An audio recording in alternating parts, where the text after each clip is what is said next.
This is an invitation to meditate over Holy Week as we journey to the cross.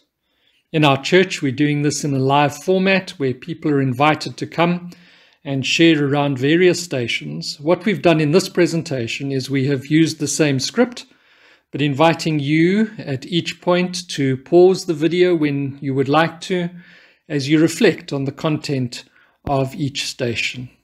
I pray that you would find this a blessing, and this would also help keep you connected to our church if you aren't able to be with us in person. God bless and enjoy your time with God. Outer noise. Be still and know that I am God. Psalm 46 verse 10. The TV represents the noise and distractions of our lives.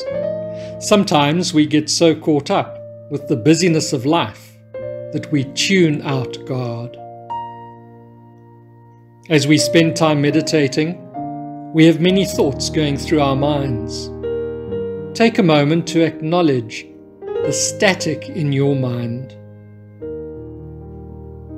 Look at the blank TV screen.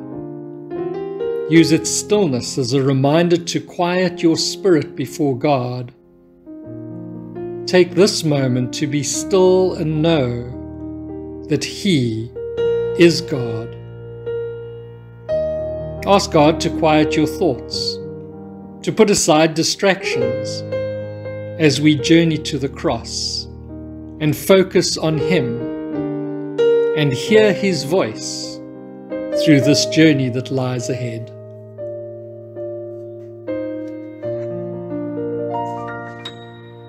God in the flesh. The Word became flesh and made His dwelling among us. John chapter 1 verse 14. Today you're invited on a journey through the last days and hours of Jesus' life. In front of you, you have a pair of sandals, the kind that any ordinary man would wear. As we begin this journey, focus on what it means for the eternal God to become a man. Think about what it means that Jesus once stood in sandals like these, just like any of us might. The God who created the world stepped into an ordinary human body. Take time to meditate on the mystery, the majesty, and the humility of Jesus, the Son of God.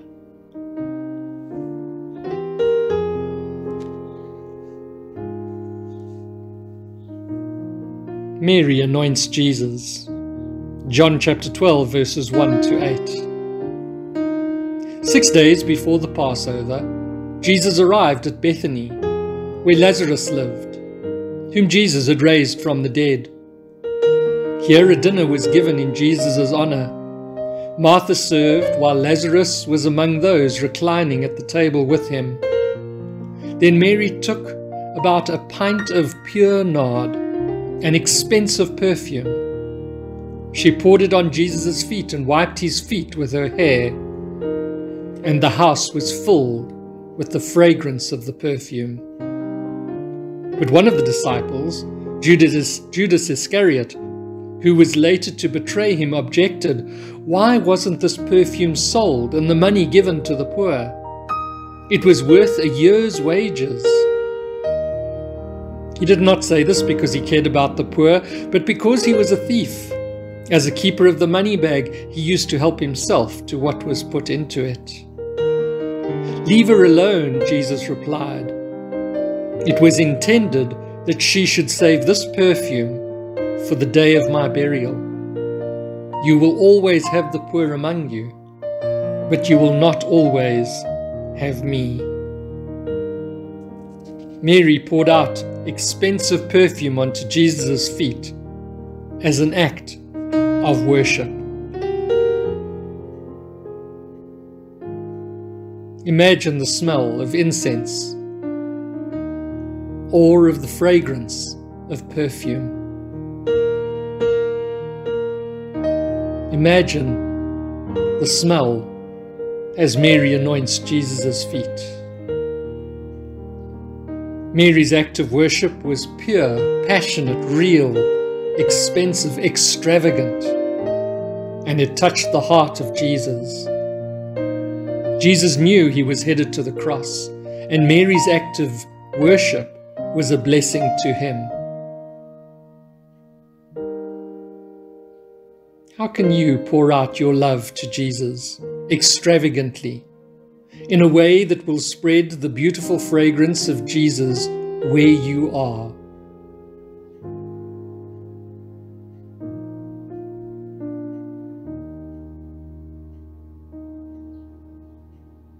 Imagine leaving the fragrance of grace wherever you go.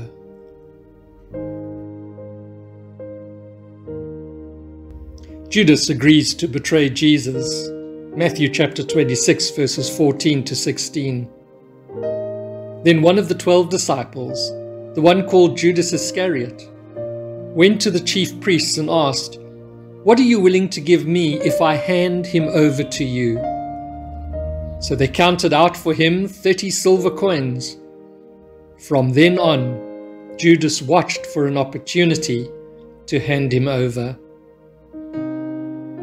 Judas was one of Jesus' closest friends, one of the 12 disciples who had been with him for 3 years. He agreed to betray Jesus for just 30 silver coins. Imagine a large silver coin in your hand. How could Judas betray Jesus, his friend, for money? How do you think Judas felt, when he looked at the coins in his hand and realized what he had traded for them? How do we betray Jesus in today's life over material things? What material things do we hold more important than Jesus?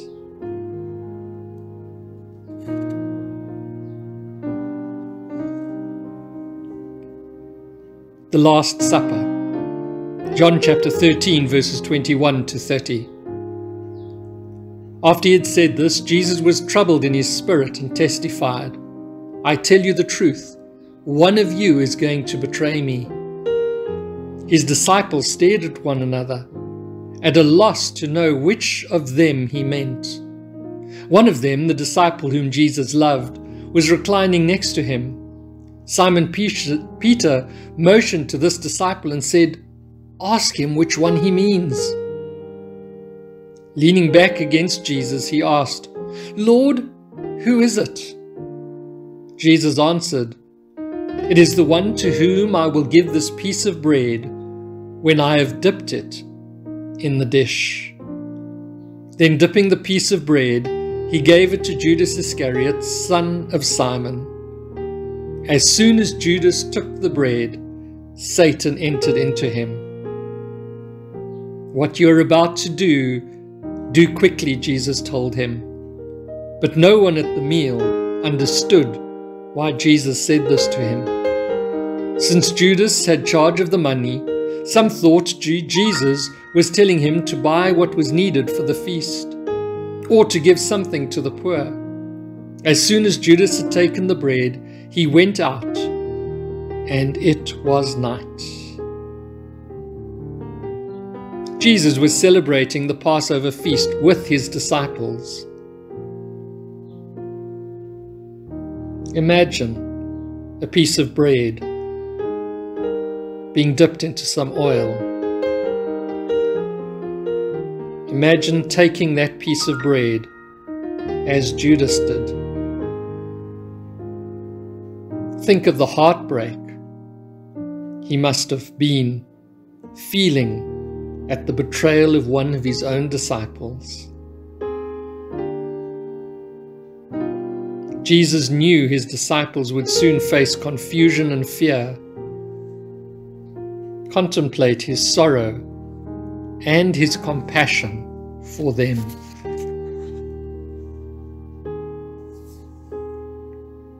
Gethsemane. Matthew chapter 26, verses 36 to 46. Then Jesus went with his disciples to a place called Gethsemane, and he said to them, "Sit here while I go over there and pray." He took Peter and the two sons of Zebedee along with him, and he began to be sorrowful and troubled. Then he said to them, "My soul is overwhelmed with sorrow to the point of death. Stay here and keep watch with me." Going a little farther, he fell with his face to the ground and prayed, "My Father, if it is possible, may this cup be taken from me. Yet not as I will, but as you will." Then he turned to his disciples and found them sleeping. "Could you men not keep watch with me for 1 hour?" he asked Peter. "Watch and pray so that you will not fall into temptation. The spirit is willing, but the body is weak." He went away a second time and prayed, "My Father, if it is not possible for this cup to be taken away unless I drink it, may your will be done." When he came back, he again found them sleeping, because their eyes were heavy. So he left them and went away once more, and prayed the third time, saying the same thing. Then he returned to the disciples and said to them, "Are you still sleeping and resting?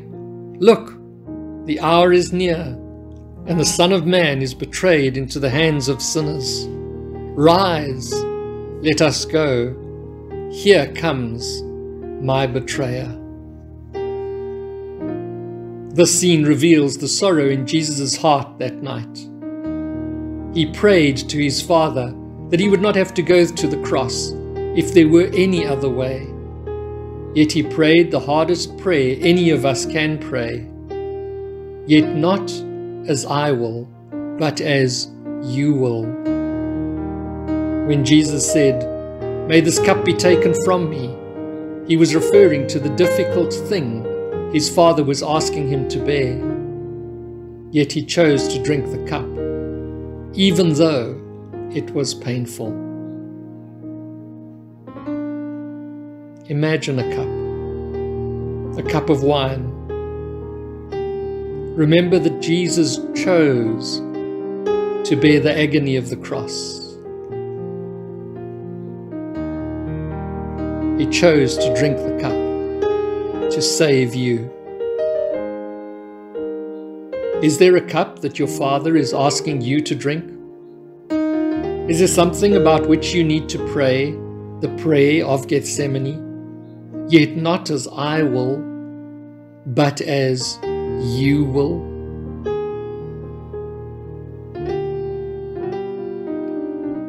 Jesus' arrest. John chapter 18, verses 1 to 11. When he had finished praying, Jesus left with his disciples and crossed the Kidron Valley. On the other side there was an olive grove, and he and his disciples went into it. Now Judas, who betrayed him, knew the place, because Jesus had often met there with his disciples. So Judas came to the grove, guiding a detachment of soldiers and some officials from the chief priests and Pharisees. They were carrying torches, lanterns, and weapons. Jesus, knowing all that was going to happen to him, went out and asked him, "Who is it you want?"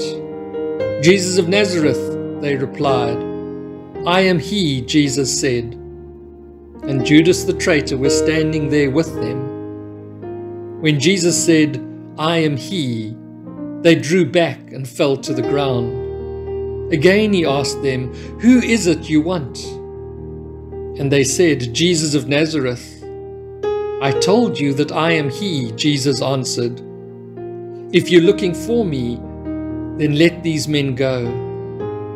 This happened so that the words he had spoken would be fulfilled, "I have not lost one of those you gave me." Then Simon Peter, who had a sword, drew it and struck the high priest's servant, cutting off his right ear. The servant's name was Malchus. Jesus commanded Peter, "Put your sword away. Shall I not drink the cup the Father has given me?" Even though Jesus could have given the word and overpowered all the guards, he let himself be bound and led away. Imagine holding a rope in your hands. Remember that Jesus was bound with a rope. He chose to submit to the difficult way of the cross with every step that he took. Jesus' trial.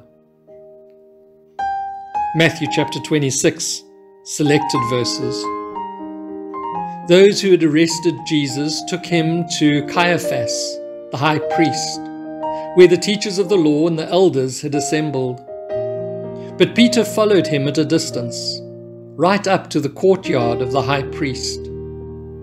He entered and sat down with the guards to see the outcome.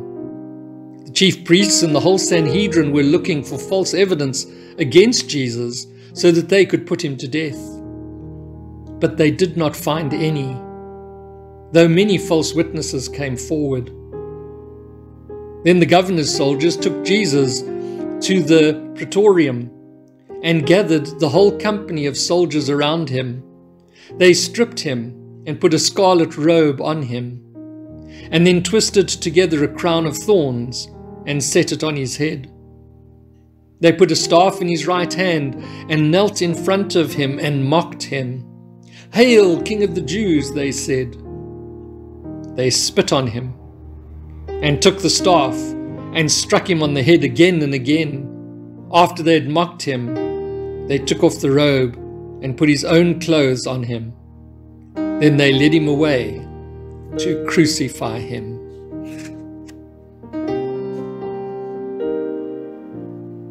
Imagine yourself in Peter's shoes. You're looking out over the courtyard where Jesus is being tried and mocked. You know that he is being unjustly accused. As you stand there, you see men telling lies about him. You watch him being beaten and mocked.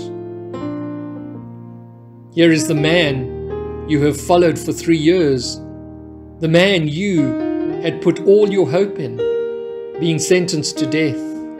In your heart you have believed he is God, the promised Messiah of the Jewish people. Your whole world is crashing around you. And worst of all, you have denied that you even know him. See the purple robe and the crown of thorns used by angry soldiers to wound and humiliate Jesus. What do you want to tell Jesus right now?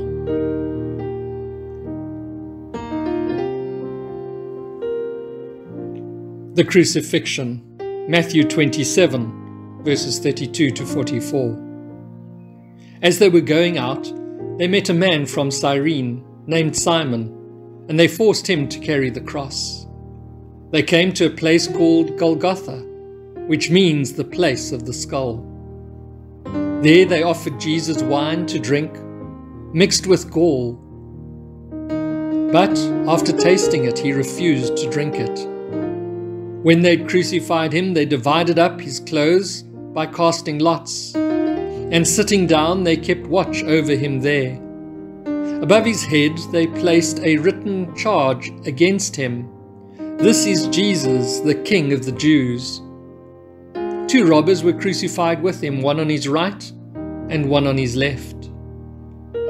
Those who passed by hurled insults at him, shaking their heads and saying, "You who are going to destroy the temple and build it in 3 days, save yourself. Come down from the cross if you are the Son of God." In the same way, the chief priests, the teachers of the law, and the elders mocked him. "He saved others," they said, "but he can't save himself. He's the King of Israel. Let him come down now from the cross, and we will believe in him. He trusts in God. Let God rescue him now if he wants him. For he said, I am the Son of God. In the same way, the robbers who were crucified with him also heaped insults on him. Here Jesus is dying, a brutal death on a Roman cross, an instrument of torture and punishment. Imagine yourself before the cross. Imagine the scene. What's going through your mind?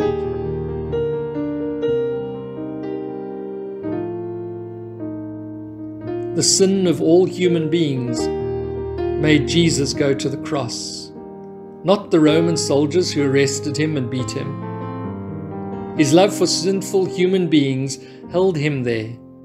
He could have answered the taunts by calling the angels of heaven and bringing him down, but he didn't. Jesus chose to stay.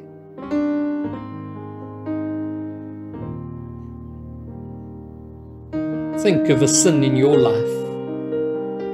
Possibly something terrible that you've done in the past, or something you should have done that you did not do. Possibly an attitude of your heart that tells you you're disappointing God. Now just imagine handing that over and placing it at the foot of the cross. Imagine nailing that to the cross.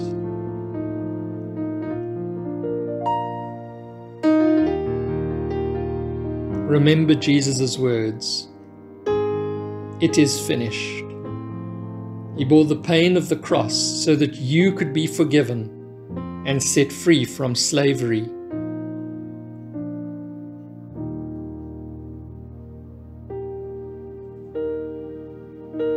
Jesus' death. Matthew chapter 27, verses 45 to 54. From the 6th hour until the 9th hour, darkness came over all the land. About the 9th hour, Jesus cried out in a loud voice, Eloi, Eloi, lema sabachthani, which means, my God, why have you forsaken me? When some of those standing there heard this, they said, He's calling Elijah. Immediately one of them ran and got a sponge. He filled it with wine vinegar, put it on a stick, and offered it to Jesus to drink. The rest said, Now leave him alone. Let's see if Elijah comes to save him. And when Jesus had cried out again in a loud voice, he gave up his spirit. At that moment, the curtain in the temple was torn in two from top to bottom. The earth shook and the rocks split. The tombs broke open and the bodies of many holy people who had died were raised to life. They came out of the tombs, and after Jesus' resurrection they went into the holy city and appeared to many people.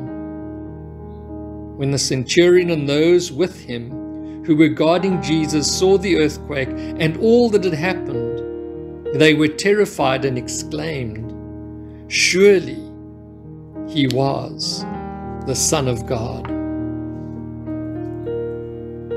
When Jesus died that day, so many people watching must have thought that their hopes had died as well. Darkness came over all the land that day.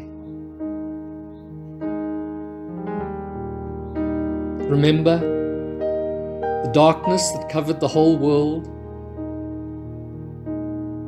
What must that have felt like?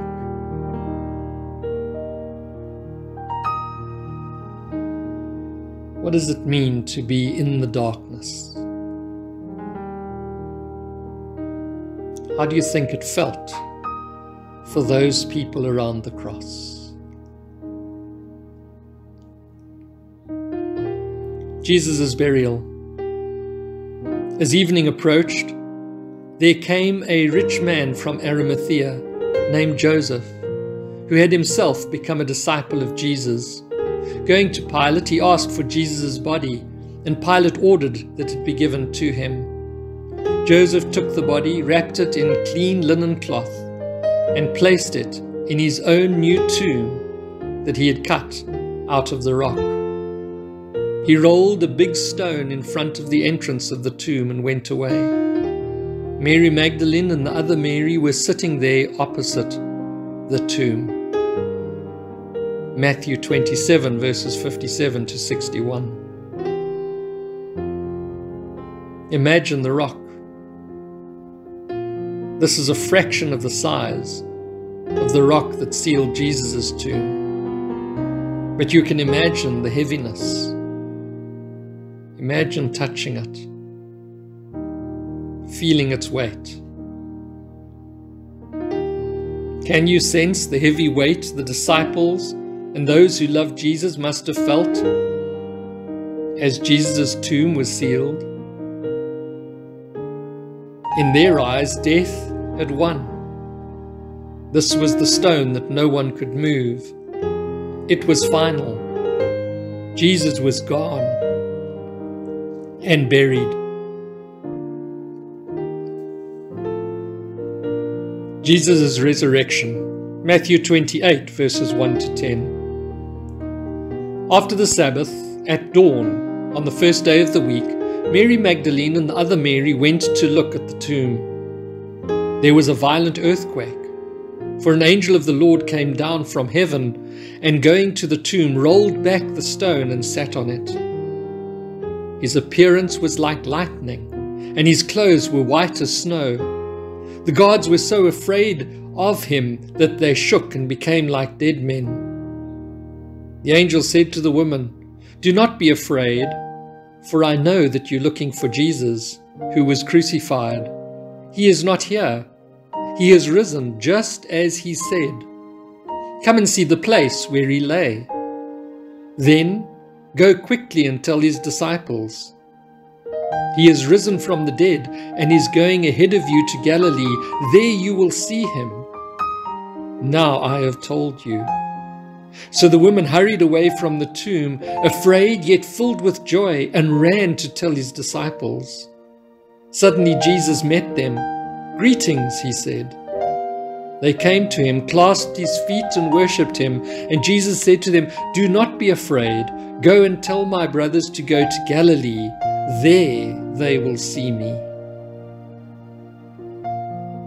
Imagine the cold, heavy, anxious fear and sorrow that these women must have felt as they journeyed to the tomb that day. Imagine them arriving at the tomb and finding the stone rolled away, the empty grave clothes in the place where Jesus' body was supposed to be. Imagine the shock and the overwhelming joy they felt as they met the risen Jesus in the garden. Their Lord was alive. Imagine how these women were transformed in that moment. How do you think the risen Jesus wants to transform you today?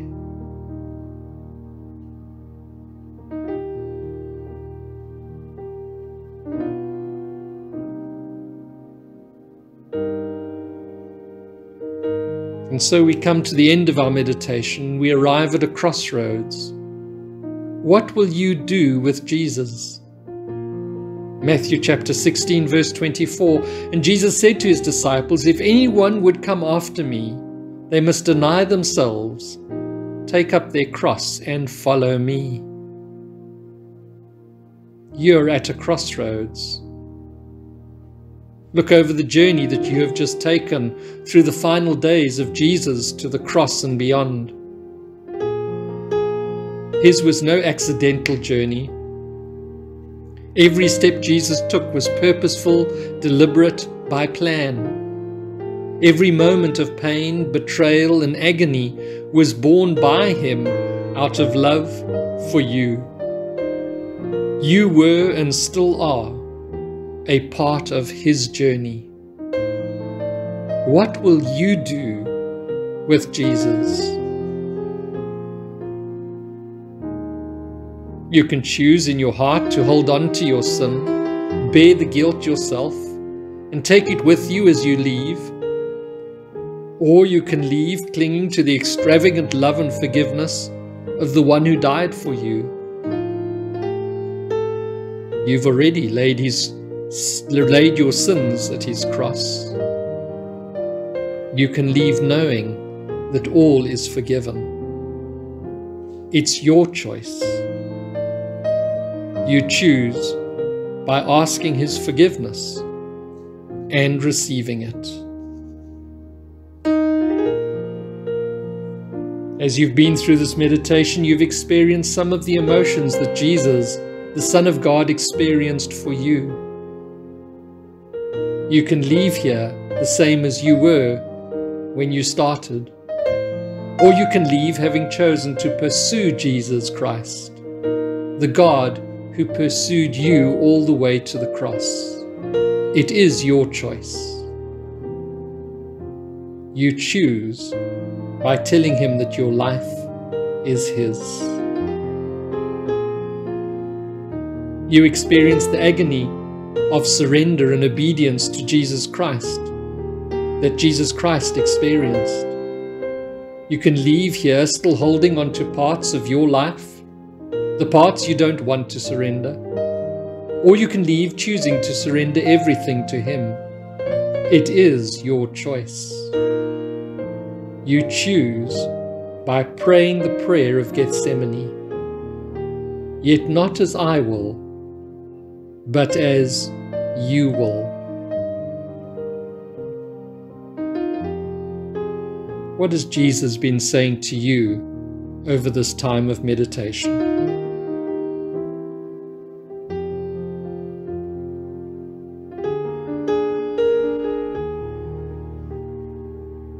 Thank you, Lord, for time. Thank you for reflection. Help us, Lord, to choose well. In Jesus' name, Amen.